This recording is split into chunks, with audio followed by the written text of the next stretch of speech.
Let me say something up front. There are protests, and then there are moments in history.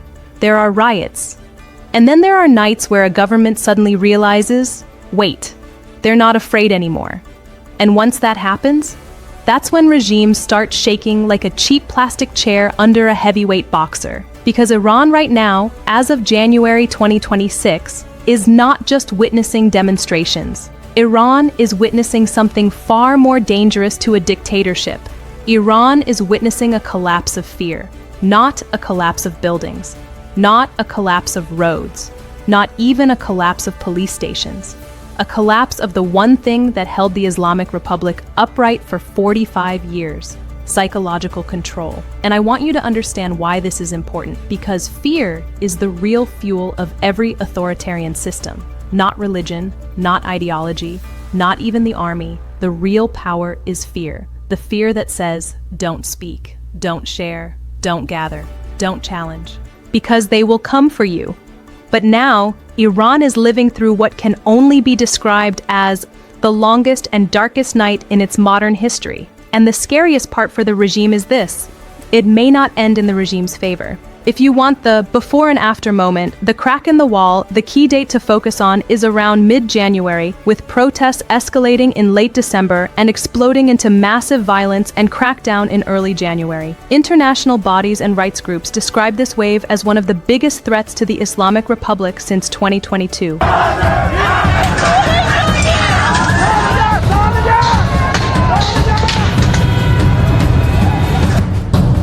Khamenei is ready with an escape plan if protests intensify.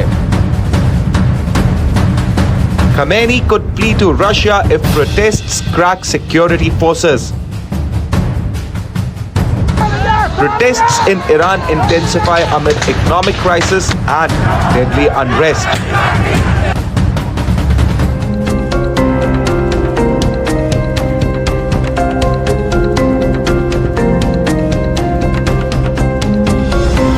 Points us to a moment that feels like the psychological breaking point.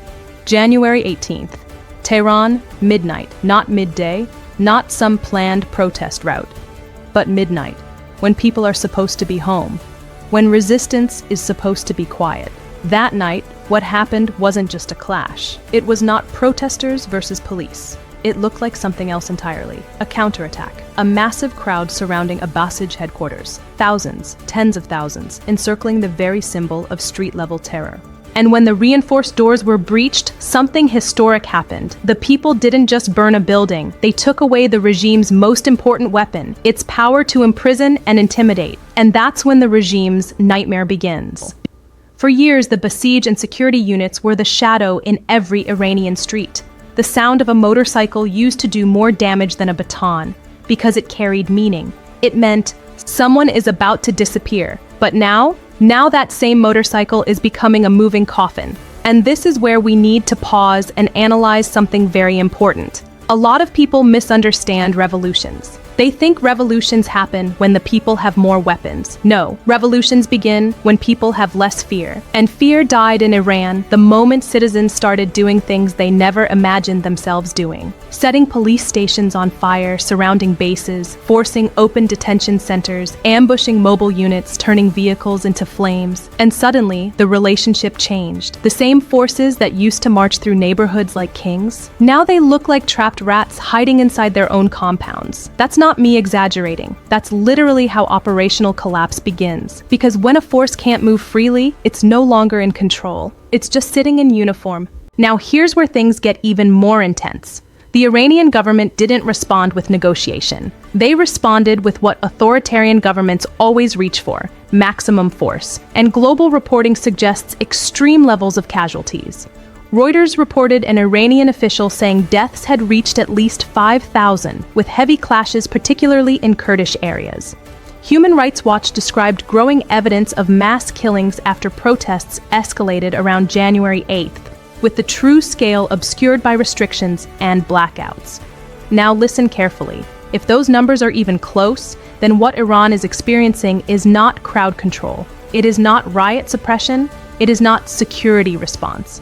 It is something uglier. It becomes an internal war But here is the twist the regime didn't calculate. Mass violence can silence a population, or it can radicalize it. The regime clearly wanted the Tiananmen-style outcome, hit so hard that everybody goes quiet. But in Iran, it produced the opposite. Every funeral became a protest. Every martyr created 10 more rebels. Every bullet removed fear from someone's heart. And now, the protests aren't shrinking. They're spreading. Because what do you do after your cousin is killed? What do you do after your brother is arrested? What do you do after your neighbor disappears? You don't go back to normal. Normal dies. The only thing left is rage.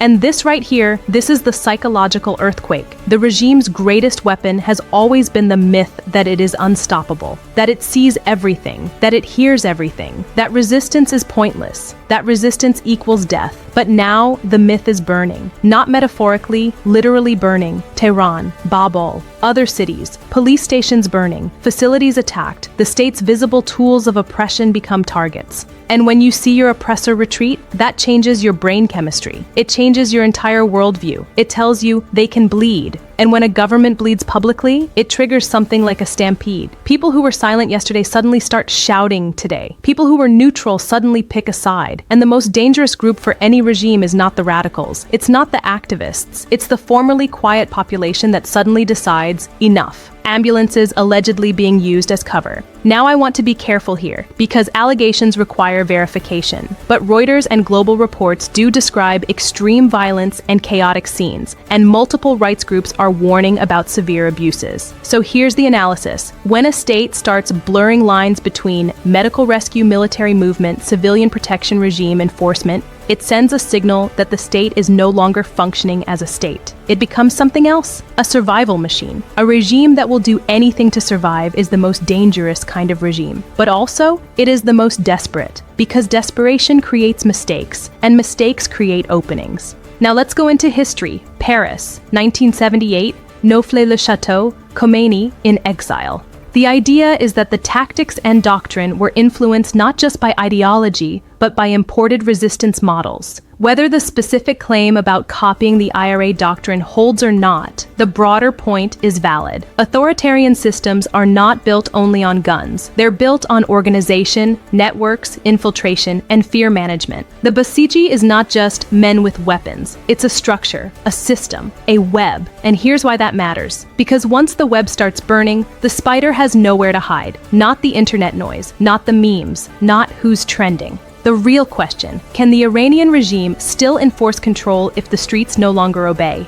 And here is the uncomfortable truth. It depends on one thing, not speeches, not threats, not propaganda, not even prisons. It depends on loyalty. Because when authoritarian regimes fall, they don't fall because people protested. They fall because the system refuses to keep killing for them. They fall because soldiers hesitate, commanders hesitate, police defect, elites run away, insiders leak documents, and suddenly the dictator is ruling a ghost machine. Let's be honest, a lot of the world still misunderstands why Iranians are furious. Some people outside Iran think this is only about religion, or only about women versus morality police, or only about freedom slogans. Yes, all of that matters. But if you think this is only a cultural fight, then you're missing the real engine behind the rage. Because what millions of Iranians see today is not a holy state.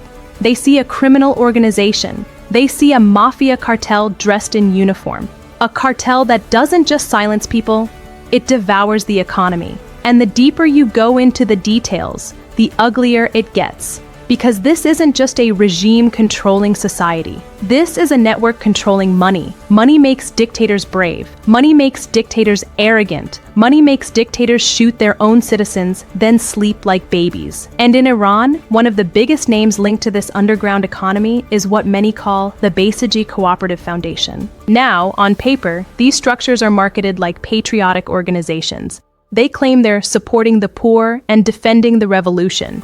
But on the streets, people don't see charity. They see monopoly. They see port control, smuggling, and corruption so deep that even the ocean would ask for oxygen. Let's break it down simply.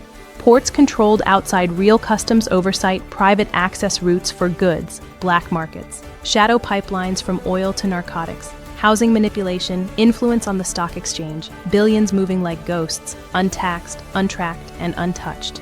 These aren't rumors from a WhatsApp group. Investigations and reporting over the years have highlighted how Iran's Revolutionary Guard, IRGC, has built a vast economic empire, controlling companies, construction, and large sectors of the economy. And here's the key point. This is why the anger is different this time. Because people aren't just protesting a security force. They are fighting what they believe is an armed cartel protecting stolen money. So when a basij member stands in front of them with a rifle, the crowd doesn't see a soldier. They see a paid thug protecting a cash machine. And this is where the story turns emotional. Iran's history is soaked in sacrifice, especially the Iran-Iraq War. You have families that lost sons. You have young men who were sent into minefields, sometimes with almost nothing to protect them. For decades, the regime used that suffering as moral armor. They told the country, "We are the guardians of the blood of martyrs." But now, many Iranians believe that their legacy has been stolen. Because how does a nation go from heroic sacrifice to mercenaries firing bullets into crowds? How does a revolution become a racket? The raw truth is this: a system that was built on ideology slowly became built on privilege. And privilege creates resentment. So people look at the leaders and say, "Your children are in Dubai. Your families have money offshore. You are living like kings while we suffer." And then the low-ranking basij members start asking a dangerous question. Why should I die for this? Why should someone from a poor Tehran neighborhood go out and get crushed for leaders who smuggle billions? That question is not just moral, it's operational. Because once security forces lose belief, they may still wear the uniform, but they stop fighting with conviction. And in an uprising, conviction is everything. This is the silent collapse happening inside the regime. Not a loud explosion, but a crack. First, a crack. Then another. Then suddenly, the whole wall falls. When low-ranking forces begin doubting the mission, the chain breaks. Orders are delayed, units hesitate, intelligence stops flowing, commanders panic, defections increase, and the regime has to do the unthinkable: import muscle from outside. Mercenaries are being brought in from Iraq and Pakistan. We should phrase this carefully as an allegation, but it's not unbelievable. Iran has long relied on regional allied militias and networks across Iraq and beyond. But here's the problem for the regime. Foreign fighters don't calm a population. Foreign fighters pour petrol on the fire, because then people aren't only fighting oppression, they believe they're fighting occupation. Now let's talk about the modern nightmare of every dictator: technology. The old playbook was simple: kill fast, arrest leaders, cut internet control, the narrative, wait for exhaustion. That used to work. But Iran is learning what other regimes have already learned. Pulling the plug doesn't stop the revolution anymore. The regime tried to black out the protests, but the videos kept flowing. And here comes the part that should scare every authoritarian leader in the world: Starlink. Decentralized networks, peer-to-peer systems. Images from one burning police station in Tehran can reach New York in seconds, London in seconds, but more importantly, other Iranian cities in seconds. That means every act of resistance becomes contagious. A protest in Tehran becomes a protest manual for Shiraz. A tactic in Babel becomes a tactic in Mashhad. And suddenly, the regime is no longer fighting one city. It's fighting a wildfire. And what do you do when information spreads faster than police cars? Nothing. You panic. And now we enter the most dramatic part of this story: the escape route. Because when strongmen lose the streets, they start thinking about exits. Intelligence sources and satellite images suggesting Khamenei was moved to nuclear shelters deep underground. And there's an Airbus A340 allegedly prepared as a sanctions breaker aircraft. We must treat this as unverified, but it's not an unusual idea historically. Regimes prepare contingency escape plans. But here's what matters for your storytelling. When leaders prepare escape routes, it's a signal. It signals the elite is no longer confident. And when elites lose confidence, the collapse accelerates. Now let's talk about Russia. The public might imagine Russia as this brotherhood of dictators, but politics is not family. Politics is business. And Russia's foreign policy is cold, not emotional, not loyal.